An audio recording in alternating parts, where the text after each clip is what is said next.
새벽 4시. 도시가 아직 잠들어 있을 때 김철수 씨의 하루는 시작됩니다.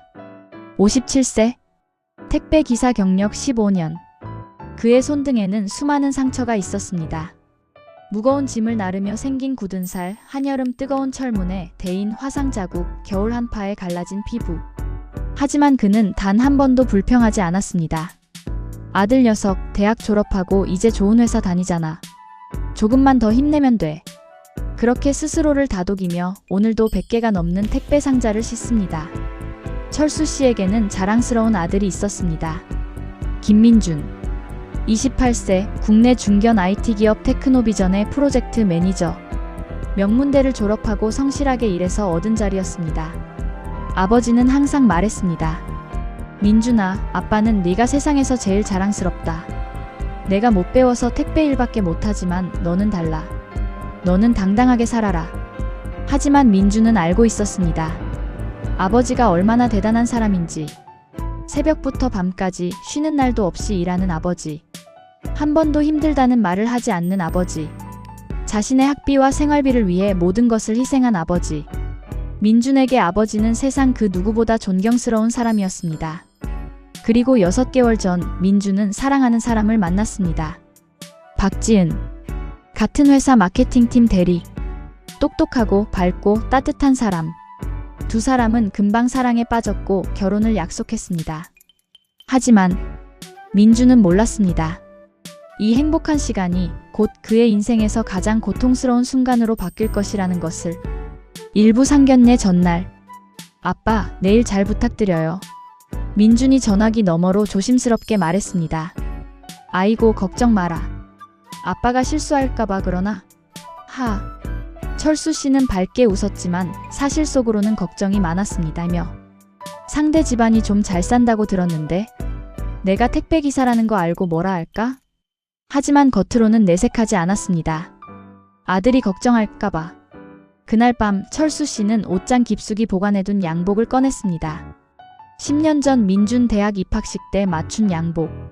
이제는 조금 낡았지만 그래도 깨끗하게 다려놓았습니다. 내일은 잘해야 하는데? 거울 앞에 서서 양복을 입어본 철수 씨. 일하느라 그을린 얼굴, 거친 손. 하지만 눈빛만큼은 누구보다 당당했습니다. 한편 상대 집안. 박지은의 부모님은 고급 레스토랑을 예약하며 이렇게 말했습니다. 상견례 장소는 우리가 정하는 게 맞지. 그쪽 집안 형편이 어떤지 모르니까. 박지은의 아버지 박성훈. 59세, 썬라이즈 건설의 전무이사. 30년 경력의 베테랑 건설 임원이었습니다. 어머니 최은숙은 전업주부였지만 명품으로 온몸을 감싼 전형적인 상류층 마담이었습니다. 지은아, 그 남자 집안 괜찮은 거 맞니? 부모님이 뭐 하신대? 엄마, 그게 중요해? 민준이는 정말 좋은 사람이야. 아이고, 순진하긴. 결혼은 집안끼리 하는 거야. 개인이 아니라. 박지은은 불안했습니다. 민준의 아버지가 택배기사라는 것을 아직 부모님께 말하지 못했기 때문입니다. 괜찮겠지. 아버님은 정말 좋으신 분인데. 하지만 그녀의 예감은 틀리지 않았습니다. 2부 상견례 당일 마이너스 치욕의 시간. 토요일 오후 1시. 강남의 한 고급 레스토랑. 1인당 식사 비용만 15만 원이 넘는 곳이었습니다. 철수 씨는 레스토랑 앞에서 한참을 망설였습니다. 이런 곳에 내가 와도 되나? 하지만 아들을 위해 용기를 내서 문을 열었습니다. 안녕하십니까? 철수 씨가 90도로 인사했습니다. 박성훈과 최은숙은 철수 씨를 위아래로 훑어봤습니다. 낡은 양복, 거친 손, 그을린 얼굴. 단 3초 만에 그들의 표정이 굳었습니다. 아, 네, 안녕하세요. 어색한 인사. 자리에 앉자마자 박성훈이 물었습니다. 직업이 어떻게 되시죠? 아, 저는 택배 일을 하고 있습니다. 그 순간 공기가 얼어붙었습니다. 최은숙이 작은 한숨을 내쉬었습니다. 택배요? 네, 15년째 하고 있습니다. 힘들지만 보람찬 일이에요. 철수 씨는 당당하게 대답했습니다. 하지만 박성훈의 표정은 점점 더 굳어졌습니다. 식사가 시작되었습니다. 코스 요리가 나올 때마다 철수 씨는 어떤 포크를 써야 할지 몰라 당황했습니다. 그 모습을 본 최은숙이 작게 비웃었습니다. 후훗. 이런 곳은 처음이신가 봐요? 아, 네, 처음입니다. 철수 씨는 얼굴이 빨개졌습니다. 민주는 주먹을 꽉 쥐었습니다. 아버지를 무시하는 건가? 하지만 더 심한 것은 이제부터였습니다. 메인 요리가 나온 후 박성훈이 말했습니다. 김 선생님, 솔직히 말씀드리겠습니다. 네, 말씀하세요. 우리 지은이는 좋은 환경에서 자랐습니다. 명품도 좋아하고 해외여행도 자주 다니고요. 그런데 택배기사 연봉이 솔직히 말해서 우리 집 차 할부금만큼 되나요? 그 말에 철수 씨의 얼굴이 창백해졌습니다. 아버님, 민준이 벌떡 일어났습니다. 앉아라, 민준아. 어른들이 대화하시는데. 박성훈은 차갑게 말했습니다. 그리고 다시 철수 씨에게 시선을 돌렸습니다. 김 선생님, 오해하지 마세요. 택배기사라는 직업을 무시하는 게 아닙니다. 다만 현실적으로 우리 딸을 책임질 수 있겠습니까? 아드님 혼자 버는 돈으로. 그건 저희 아들이 성실함만으로 되면 세상 모두가 부자죠. 최은숙도 거들었습니다. 지은아, 엄마가 뭐라고 했니? 결혼은 신중해야 한다고. 엄마. 지은이 눈물을 글썽였습니다. 죄송합니다만 박성훈이 명함을 꺼내 테이블에 올려놓았습니다. 저는 썬라이즈 건설 전무이사입니다. 연봉 2억 5천. 회사에서 제공하는 아파트, 회사 차량, 각종 복리후생까지 합하면 실질 소득은 3억이 넘습니다. 이해하시겠습니까? 우리는 다른 세계에 사는 사람들입니다. 철수 씨는 아무 말도 할 수 없었습니다. 민주는 눈물을 참으며 일어났습니다. 아버지, 가요. 민준아, 가요. 아버지. 두 사람이 자리에서 일어났습니다. 박성훈이 마지막으로 한마디 더 던졌습니다. 젊은 친구, 충고 하나 하지. 사랑만으로는 살 수 없어. 현실을 봐야 해. 우리 딸한테는 좀 더 나은 사람이 어울리거든. 민주는 아버지의 손을 잡고 레스토랑을 나왔습니다. 밖으로 나오자 철수 씨가 무릎을 꿇었습니다. 미안하다, 민준아. 아빠가 더 잘났더라면. 아버지. 민준이 아버지를 부축했습니다. 아버지는 잘못하신 게 없어요. 잘못은 저 사람들이 한 거예요. 하지만 너 좋아하는 여자랑 괜찮아요. 저런 부모를 가진 사람이랑은 결혼 안 할래요. 그날 밤 민주는 지은에게 연락했습니다. 미안해, 지은아. 하지만 오늘 일은 정말 받아들일 수 없어. 민준아, 미안해. 부모님께서 그러실 줄 몰랐어. 내 부모님은 우리 아버지를 사람 취급도 안 했어. 시간을 좀 가지자. 나도 생각을 정리해야 할 것 같아. 전화를 끄는 민주는 밤새 잠을 이루지 못했습니다. 아버지. 세상에서 가장 존경하는 사람인데 왜 저 사람들은 직업으로만 사람을 판단하는 거지? 한편 박씨 일가는 집에 돌아와 대화를 나눴습니다. 당신 너무 심한 거 아니었어요? 지은이 항의했습니다. 심해? 나는 현실을 말한 거야. 박성훈이 단호하게 말했습니다. 택배 기사가 무슨 죄야? 하지만 우리 딸이 그런 집안으로 시집가서 고생하는 건 못 봐. 민준 오빠는 좋은 직장 다녀요. 회사? 테크노비전? 거기 중견기업이잖아. 우리 회사 협력사 중 하나야. 연봉도 별로고. 지은아, 엄마 말 들어. 너한테는 더 좋은 사람이 있어. 재벌 2세도 많고 의사도 많아. 최은숙이 딸의 손을 잡았습니다. 그날 밤 박씨 일가는 모두 편안하게 잠들었습니다. 자신들이 한 일이 전혀 잘못되지 않았다고 생각하면서. 하지만 그들은 몰랐습니다. 다음날 아침 그들의 인생이 완전히 뒤바뀔 것이라는 것을. 3부 폭풍전야 마이너스 월요일 아침. 월요일 오전 9시. 박성훈은 평소처럼 출근했습니다. 운전기사가 모는 제네시스 G90을 타고 여유롭게 신문을 보며. 오늘 이사회가 있죠? 네, 전무님. 10시에 시작입니다. 좋아. 오늘 드디어 그 대형 프로젝트 최종 승인이 떨어지겠군. 박성훈은 기분이 좋았습니다. 회사가 3년간 준비한 신도시 개발 프로젝트. 총 사업비 5천억 원. 성공하면 박성훈은 부사장 승진이 확실했습니다. 택배기사 따위한테 무시당할 내가 아니지. 그는 주말의 상견례를 떠올리며 씁쓸하게 웃었습니다. 9시 30분. 회사에 도착한 박성훈. 하지만 이상했습니다. 사무실 분위기가 심상치 않았습니다. 직원들이 수군거렸습니다. 이게 진짜예요? 방금 확인했는데. 사실이래요. 아니, 어떻게 이런 일이. 전무님. 비서가 허겁지겁 달려왔습니다. 무슨 일이야? 왜 이래? 큰일 났습니다. 뭐가? 신도시 프로젝트. 전격 취소됐습니다. 뭐? 박성훈의 얼굴이 하얗게 변했습니다. 무슨 소리야? 거의 다 끝나가는데. LH공사에서 일방적으로 통보했습니다. 계약 파기라고. 이유가 뭔데? 그게. 정확한 이유는 모르겠고 그냥 상부 지시라고만. 박성훈은 급히 LH공사 담당자에게 전화를 걸었습니다. 여보세요? 나 썬라이즈 건설 박성훈인데. 도대체 무슨 일이야? 죄송합니다, 전무님. 저도. 위에서 갑자기. 위에서? 누가? 그게. 청와대 쪽에서. 청와대. 박성훈은 믿을 수 없었습니다. 왜 청와대가 이 프로젝트에 관여하는 거지? 하지만 이것은 시작에 불과했습니다. 10시. 금융감독원에서 연락이 왔습니다. 썬라이즈 건설에 대한 특별회계 감사를 실시하겠습니다. 뭐? 지금? 왜? 제보가 들어왔습니다. 비자금 조성 의혹.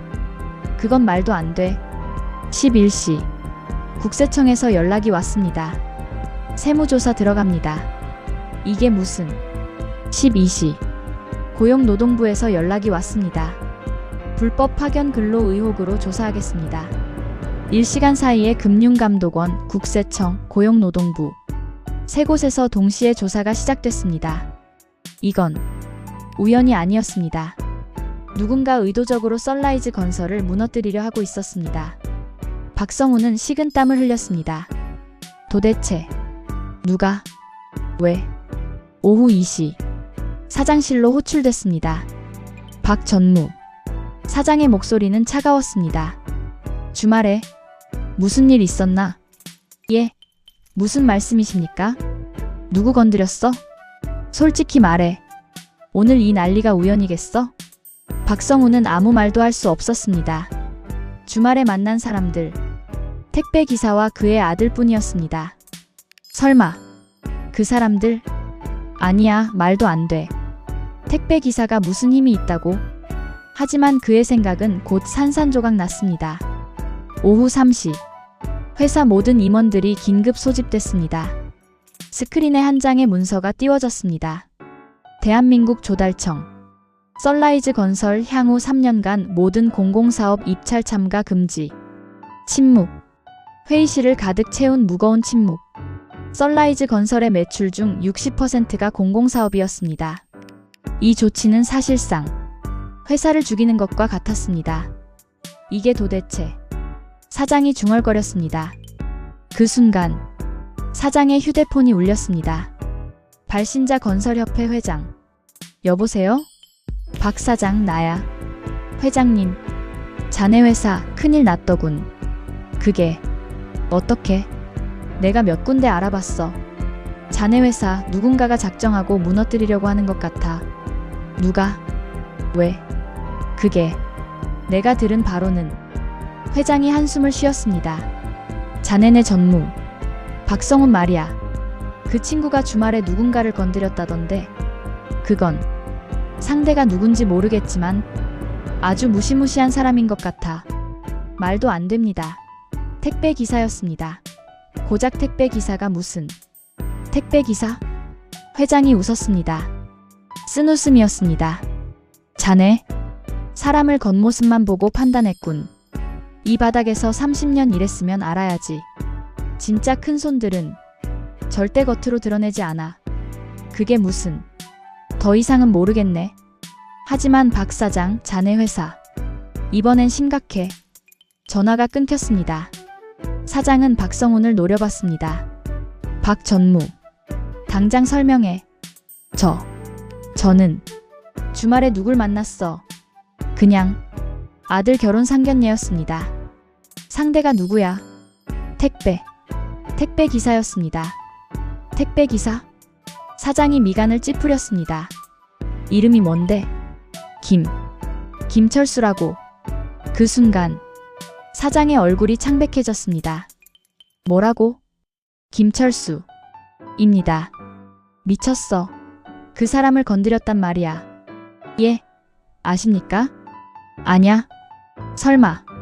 사장이 급히 어디론가 전화를 걸었습니다. 여보세요? 최 이사님. 혹시 김철수 씨라고? 네, 맞습니다. 택배 기사로 계시다고 들었습니다. 사장의 손이 떨렸습니다.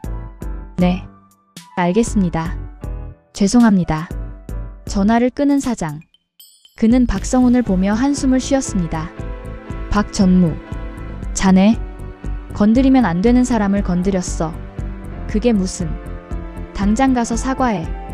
무릎 꿇고. 예. 안 그러면 회사 망해. 아니, 이미 늦었을 수도 있어. 박성훈은 이해할 수 없었습니다. 택배 기사가 도대체 누구길래? 사부 진실의 폭로 마이너스 그가 누구인가? 그날 저녁 박성훈은 사장의 지시로 김철수 씨를 찾아갔습니다. 민준에게 전화해서 주소를 알아냈습니다. 장인어른 되실 분인데 한번 뵙고 싶어서요. 거짓말이었습니다. 민준은 망설였지만 결국 주소를 알려줬습니다. 저녁 7시 박성훈은 작은 연립주택 앞에 섰습니다. 이런 곳에 사는 사람이 우리 회사를 무너뜨릴 수 있다고? 여전히 믿기지 않았습니다. 초인종을 눌렀습니다. 문이 열렸습니다. 철수 씨가 의아한 표정으로 박성훈을 봤습니다. 무슨 일이십니까? 저 주말에는 실례했습니다. 박성훈은 머리를 숙였습니다. 자존심이 상했지만 회사를 위해 참았습니다. 들어오십시오. 철수 씨는 그를 안으로 들였습니다. 좁은 거실, 오래된 가구들, 하지만 깨끗하게 정돈되어 있었습니다. 차 드시겠습니까? 아, 네. 철수 씨가 보리차를 따라주었습니다. 박성훈은 주변을 둘러봤습니다. 벽에 걸린 액자들, 민준의 초등학교 상장, 중학교 졸업사진, 대학 입학 합격증, 그리고 한 장의 오래된 흑백 사진. 젊은 군인의 모습. 저, 김 선생님. 네. 혹시 과거에 무슨 일을 하셨습니까? 택배 일 전에요? 네. 철수 씨는 잠시 침묵했습니다. 그리고 천천히 입을 열었습니다. 30년 전, 저는 군인이었습니다. 군인. 특수부대였죠. 707특임대. 707특임대. 대한민국 최정예 대테러 부대. 그 후에는 국정원에서 일했습니다. 국정원?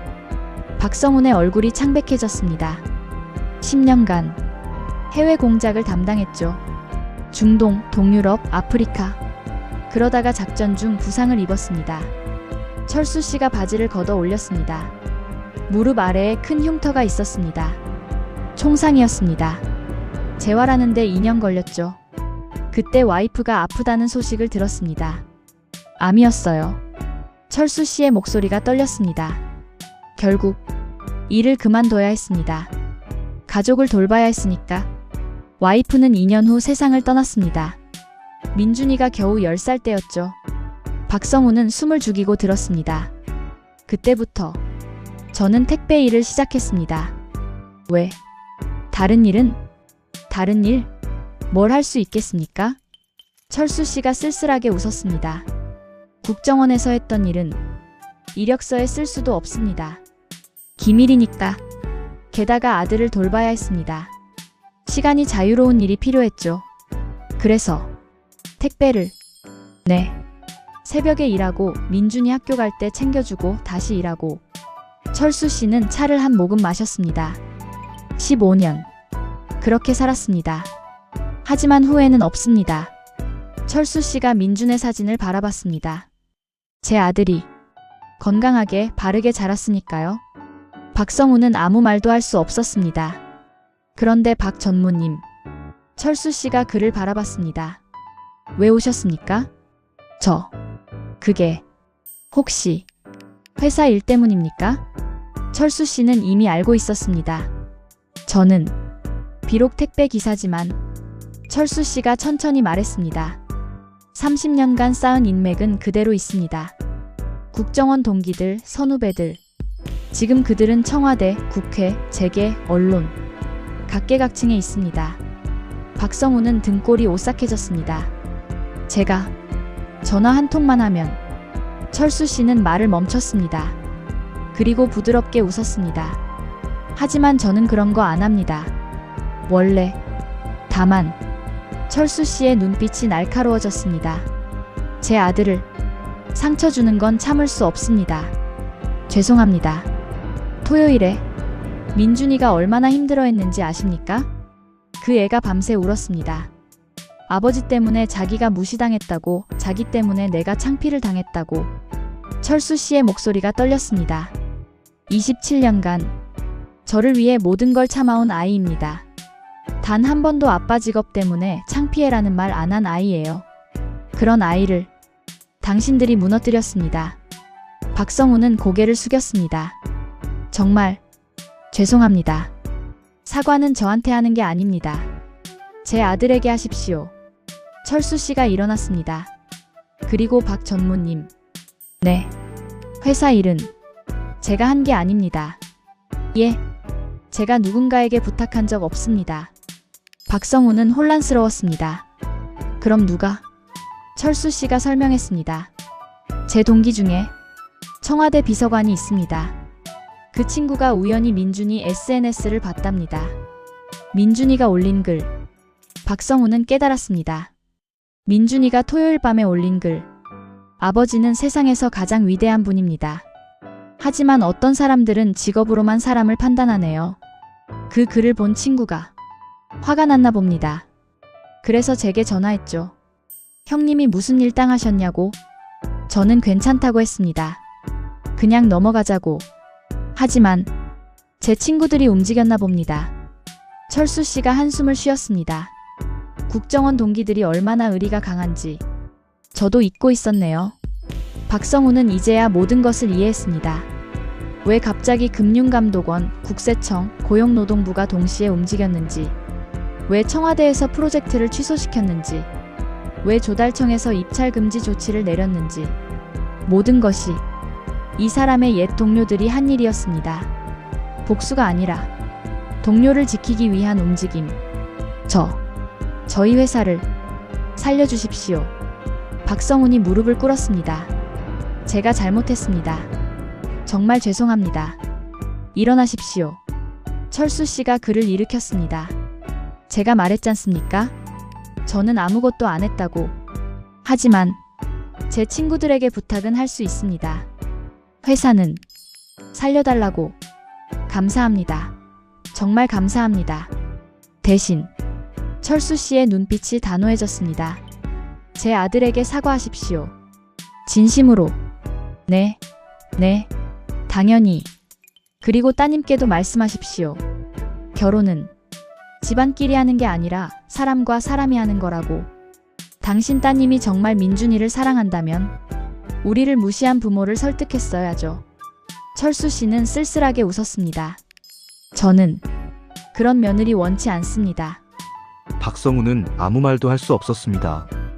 오부 무너진 자존심 마이너스 사과의 시간. 다음 날 아침, 박성우는 가족회의를 소집했습니다. 우리 큰일 났다. 무슨 일인데 그래요? 최은숙이 물었습니다. 김철수 씨. 그분이. 박성우는 떨리는 목소리로 모든 것을 설명했습니다. 특수부대 출신, 국정원 요원, 각계각층의 인맥, 그리고 회사에 닥친 위기. 거짓말이죠? 최은숙은 믿을 수 없다는 표정이었습니다. 그게 사실이야. 택배 기사가 그런 사람이었다고? 우리가 사람을 잘못 봤어. 박지은은 눈물을 흘렸습니다. 민준 오빠, 얼마나 힘들었을까? 지은아. 박성훈이 딸의 손을 잡았습니다. 아빠가 잘못했다. 정말 잘못했어. 오늘 같이 가자. 사과하러. 오후 3시. 박 씨 가족은 김철수 씨의 집 앞에 섰습니다. 박성훈, 최은숙, 그리고 박지은. 세 사람 모두 창백한 얼굴이었습니다. 초인종을 눌렀습니다. 문이 열렸습니다. 민준이 나왔습니다. 왜 오셨습니까? 차가운 목소리였습니다. 민준 씨, 죄송합니다. 박성훈이 90도로 허리를 숙였습니다. 제가 정말 잘못했습니다. 최은숙도 고개를 숙였습니다. 저희가 너무 오만했습니다. 들어오세요. 안에서 철수 씨의 목소리가 들렸습니다. 좁은 거실에 모두 앉았습니다. 무거운 침묵이 흘렀습니다. 저희가 박성훈이 입을 열었습니다. 토요일에 정말 실례를 많이 했습니다. 김 선생님을, 아니 김 사장님을 무시했습니다. 사장이 아니라 그냥 택배 기사입니다. 철수 씨가 담담하게 말했습니다. 아닙니다. 선생님은, 제 직업은 택배 기사입니다. 과거는 과거일 뿐입니다. 철수 씨는 단호했습니다. 저는 지금의 제 직업이 자랑스럽습니다. 새벽부터 밤까지 사람들에게 필요한 물건을 배달합니다. 누군가는 제 택배로 생일 선물을 받고, 누군가는 급한 약을 받고, 누군가는 중요한 서류를 받습니다. 철수 씨가 그들을 바라봤습니다. 제 일이 누추합니까? 아닙니다. 그럼 왜 무시했습니까? 박성훈은 대답할 수 없었습니다. 솔직히 말씀드리겠습니다. 철수 씨가 계속했습니다. 저는 당신들이 미워서 친구들에게 부탁한 게 아닙니다. 다만 제 아들이 상처받는 걸 보고 싶지 않았을 뿐입니다. 민주는 아버지를 바라봤습니다. 하지만 저는 이미 제 친구들에게 말했습니다. 회사는 원래대로 돌려놓으라고. 당신들 회사 직원들은 죄가 없으니까요. 철수 씨는 자비로웠습니다. 감사합니다. 정말 감사합니다. 박성훈이 눈물을 흘렸습니다. 하지만 철수 씨가 박지은을 바라봤습니다. 지은 씨, 네. 당신은 어떻게 생각합니까? 제 아들과 결혼하고 싶습니까? 지은은 망설였습니다. 그리고 천천히 고개를 들었습니다. 저는 민준 오빠를 사랑합니다.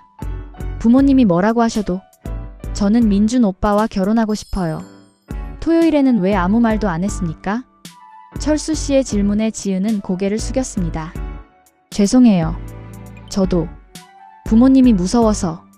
하지만 집에 와서 밤새 생각했어요. 지은이 눈물을 흘렸습니다. 저는 민준 오빠 없이는 못 살아요. 지은아. 민준이 그녀의 손을 잡았습니다. 그렇다면 철수 씨가 두 사람을 바라봤습니다. 민준아, 너는 어떻게 하고 싶니? 저는. 민준은 아버지를 바라봤습니다. 아버지께서 결정해 주세요. 아니다. 이건 내 인생이야. 하지만 민준아. 철수 씨가 아들의 손을 잡았습니다. 아빠는 네가 행복하면 그걸로 됐어. 아버지. 지은 씨 부모님이 아빠를 무시한 건 사실이야. 하지만 철수 씨가 지은을 바라봤습니다. 지은 씨는 너를 진심으로 사랑하는 것 같구나. 그리고 사람은 변할 수 있어. 철수 씨가 박성훈을 바라봤습니다. 박 전무님. 네. 당신은 정말 반성하고 계십니까? 네. 진심으로 뉘우치고 있습니다. 그럼 약속하십시오. 앞으로는 사람을 직업이나 재산으로 판단하지 않겠다고. 약속하겠습니다. 박성훈이 단호하게 말했습니다. 저는 오늘 많은 걸 배웠습니다. 진짜 대단한 사람은 겉으로 보이지 않는다는 것을, 그리고 가장 소중한 건 사람의 됨됨이라는 것을. 박성훈은 진심이었습니다. 이틀간의 악몽. 회사가 무너지는 것을 보며 그는 깨달았습니다. 돈도, 권력도, 지위도 진짜 힘 앞에서는 아무것도 아니라는 것을. 그리고 진짜 힘은 사람과 사람 사이의 신뢰와 의리에서 나온다는 것을. 민준아. 철수 씨가 아들을 바라봤습니다. 아빠는 허락한다. 정말요? 대신 조건이 있다. 뭔데요? 결혼식 비용 반반 내자. 철수 씨가 웃었습니다. 아빠도 내 자식 결혼식에 돈 쓰고 싶어. 아버지. 민준이 아버지를 껴안았습니다. 감사합니다. 아버지. 그날 저녁, 박씨 가족은 돌아가면서 많은 것을 느꼈습니다. 여보. 최은숙이 남편에게 말했습니다. 우리 정말 잘못 살았네요. 돈만 보고, 겉모습만 보고. 맞소. 우리가 오만했어. 앞으로는 사람을 제대로 보려고 노력해요. 그래야지. 지은은 민준에게 문자를 보냈습니다. 민준 오빠 사랑해요. 평생 잘할게요. 민준의 답장. 나도 사랑해. 우리 아버지한테 잘하자. 6부 에필로그 마이너스 6개월 후. 6개월 후. 봄날의 결혼식장. 민준과 지은의 결혼식이었습니다. 하지만 이 결혼식은 조금 특별했습니다. 신랑 측 하객석. 거기에는 놀라운 사람들이 앉아 있었습니다. 청와대 비서관, 국정원 차장, 재벌그룹 회장, 유명 방송인, 국회의원, 모두 철수 씨의 옛 동료들이었습니다. 형님 아들 결혼식인데 당연히 와야지. 30년 만에 다들 모였네. 하, 형님 요즘도 택배 일하시나? 그럼 일 재미있어.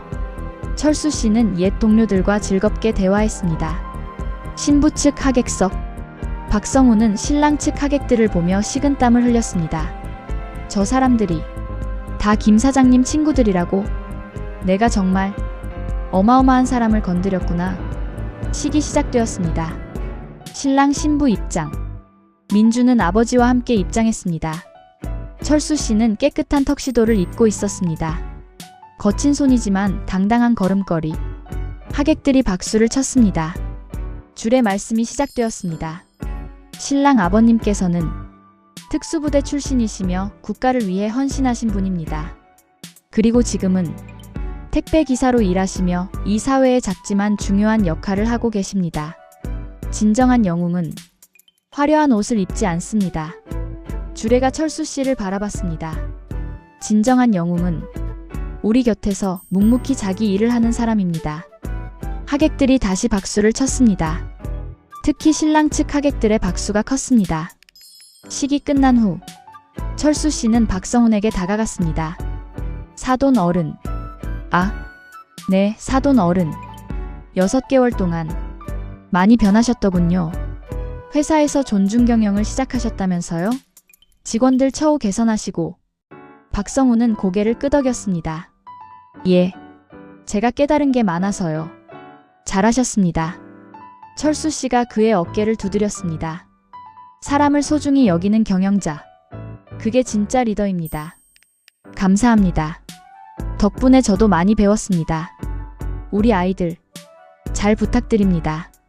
예, 지은이 아버지로서 민준 씨를 잘 보살피겠습니다. 두 사람은 악수를 나눴습니다. 과거의 적대감은 사라지고 이제는 진정한 사돈이 되었습니다. 피로 연장. 민준이 마이크를 잡았습니다. 여러분, 오늘 와주셔서 감사합니다. 저는 오늘 제 아버지에게 감사 인사를 하고 싶습니다. 민준의 목소리가 떨렸습니다. 아버지는 27년간 저를 키우셨습니다. 새벽부터 밤까지 일하시면서 단 한 번도 힘들다는 말씀 안 하셨습니다. 제가 대학 갈 수 있었던 것도, 지금 이렇게 행복할 수 있는 것도 모두 아버지 덕분입니다. 민준이 아버지를 바라봤습니다. 아버지 사랑합니다. 그리고 정말 자랑스럽습니다. 하객들이 기립박수를 쳤습니다. 철수 씨는 눈물을 닦았습니다. 이놈의 녀석. 사람 울리네.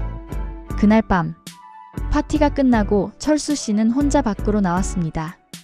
별이 빛나는 밤하늘을 바라봤습니다. 여보. 하늘을 향해 중얼거렸습니다. 우리 아들 장가 보냈소. 당신 못 본 게 아쉽지만 하늘에서 보고 계시죠? 당신 내가 택배 일한다고 처음엔 걱정 많이 했잖소. 철수 씨가 웃었습니다. 하지만 나는 후회 안 해요. 이 일하면서 많은 사람들을 만났고 우리 아들 잘 키웠고 그걸로 됐어요. 그때 등 뒤에서 목소리가 들렸습니다. 아버지. 민준이었습니다. 왜 안 들어가? 아버지는요? 아, 나 담배 한 대 피우려고. 아버지 담배 안 피우시잖아요. 들켰네. 두 사람이 나란히 섰습니다. 아버지. 응. 저 하고 싶은 말이 있어요. 뭔데? 저도 아버지처럼 살고 싶어요. 돈이나 지위가 아니라 사람을 소중히 여기는 삶. 민준이 아버지를 바라봤습니다. 그게 진짜 멋진 거더라고요. 철수 씨는 아들의 어깨를 두드렸습니다. 내 꿈대로 살아라. 아빠는 믿는다. 네, 아버지. 두 사람은 함께 별을 바라봤습니다. 진짜 에필로그 -1년 후. 1년 후. 민주는 회사를 그만두고 작은 IT 스타트업을 창업했습니다. 회사 이름 존중. 직원들을 정말 소중하게 여기는 회사. 배달기사, 청소직원, 경비원. 모든 사람을 존중하는 기업 문화. 그의 회사는 빠르게 성장했습니다. 왜냐하면 진심은 통하니까. 박성훈도 변했습니다. 회사에서 존중 경영을 지속하며 업계에서 칭찬받는 경영자가 되었습니다. 철수 씨는 여전히 택배 일을 했습니다. 하지만 이제는 아들 걱정 없이 정말 즐겁게 일했습니다. 김 사장님, 택배요. 네, 들어가세요. 새벽 4시. 오늘도 철수 씨의 하루가 시작됩니다. 하지만 이제 그는 알고 있습니다. 자신이 얼마나 소중한 일을 하고 있는지, 그리고 자신이 얼마나 자랑스러운 사람인지.